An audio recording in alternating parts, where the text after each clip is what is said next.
भगवान ने चौथी बेर आंख बंद क्यों की?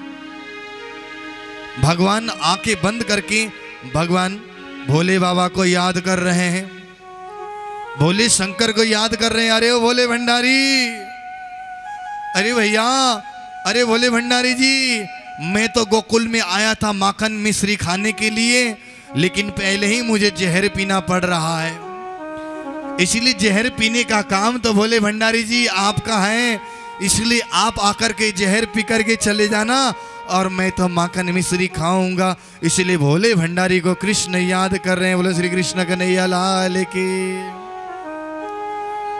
अब इधर दहाड़ने लगी तो और भगवान ने स्तनपान करते करते और पूतना के प्राणों का भी पान करने लगे। तो पूतना कहती, अरे मुंचान, मुझे छोड़ दीजिए, मुझे छोड़ दीजिए।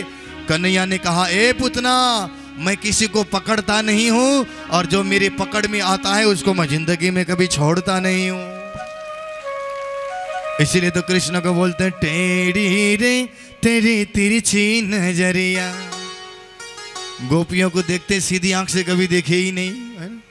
तिरछी नजरिया श्याम तिरछी नजरिया, टेढ़ी रे तेरी तिरछी नजरिया। गोकुल सब टेढ़ो वृंदावन टेढ़ो, टेढ़ी रे तेरी यमुना की नरिया। लीला भी टेढ़ी, नाम भी टेढ़ा और कार्य भी टेढ़ा, सब टेढ़े हैं। ऐसे कृष्ण ने कहा, मैं छोड़ूंगा नहीं। जैसे देखिए, कृष्ण नाम राम बोलेंगे तो कितना सीधा है, हनुमान जी बोलेंगे कितना सीधा है, शिव बोलेंगे कितना सीधा है, सीता बोलेंगे कितना सीधा है, लेकिन कृष्ण आसानी से नहीं बोल सकते, जीव को मरोड़ना पड़ता है। गुजरात के तरफ तो कृष्ण नहीं बोलते, कृष्ण जी बोलते हैं, कृष्ण जी आईवा छे, कृष्ण बोलते हैं, है ना? जीव को बड़ा मरोड़ना पड़ता है। एक बोतल के अंदर में टेढ़ी चीज जाती नहीं है, उसको किसी तरह से उस टेढ़ी कृष्ण किसी की हृदय में नहीं जाते, और जिसके हृदय में जाते हैं तो उसके दिल से कभी निकल ही नहीं सकते हैं। बोलो श्री कृष्ण कन्हैया लाल की। इसीलिए तो गोपियां कहती हैं, श्याम हमारे दिल से पूछो कितना तुमको याद किया, याद में तेरी मुरली वाले जीवन यूं ही गुजार दिया। श्याम हमारे दिल से पूछो।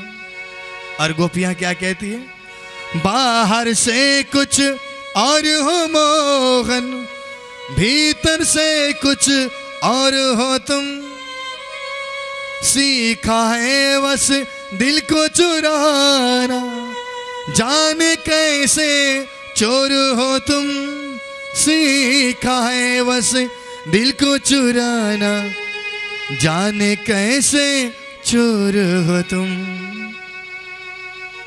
ये ऐसा चोर है, ये माखन के चोर नहीं है, ये दिल के चोर है। ये माखन को चोरी नहीं करते हैं, ये दिल के चोरी कर सकते हैं, और उन गोपियों के दिल की चोरी कर सकते हैं। नहीं तो कई तो गोपियां कहती है, आत्माएं ब्रह्म, आत्माएं रूहें कहते अपने आप को, लेकिन कृष्ण को दिल नहीं दे सकते। वो कभी रूह नहीं हो सकती जो कृष्ण को दिल नहीं देने वाली। और इसीलिए और यहां पर कहते हैं कि मैं पुतना को और पुतना को प्राण का पान करके उनको मोक्ष दिया। बोला श्री कृष्ण कन्हैया लाल की। कृष्ण किसी के दिल में आते नहीं है, और आते हैं तो जाते नहीं। और पूतना का उद्धार किया। पूतना का मतलब होता है, पूतना 14 के दिन में कृष्ण को वध करने के लिए आई थी। पूतना का मतलब होता है अविद्या, और अविद्या 14 जगह में अविद्या होती है, और वो है 5 ज्ञानेंद्रिय और 5 कर्मेंद्रिय, 10 हो गए, और 4 अंतस्करण, मन चित्त बुद्धि और अहंकार, यानी कि 14। और 14 के दिन में ही पूतना आई थी। और जहां पर अविद्या होती है, पूतना का वध यानी कि अविद्या का नाश करना ही पूतना का वध करना है। कृष्ण के पास आएंगे तो अविद्या का नाश हो जाएगा। जो तू मिटाना चाहे जीवन की तृष्णा, सुबह शाम बोल वंदे कृष्ण कृष्ण कृष्ण। जीवन को तृष्णा को मिटाना हो तो कृष्ण के पास आना।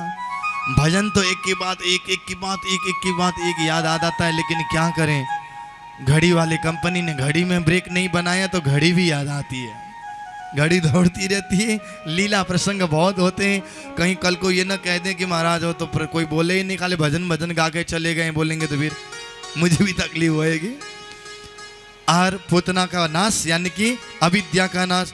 अब कृष्ण 15वें दिन के हुए, तो 15वें दिन में श्री कृष्ण प्रभु ने षटकासुर का वध किया। बड़े संक्षिप्त में कह रहा हूं।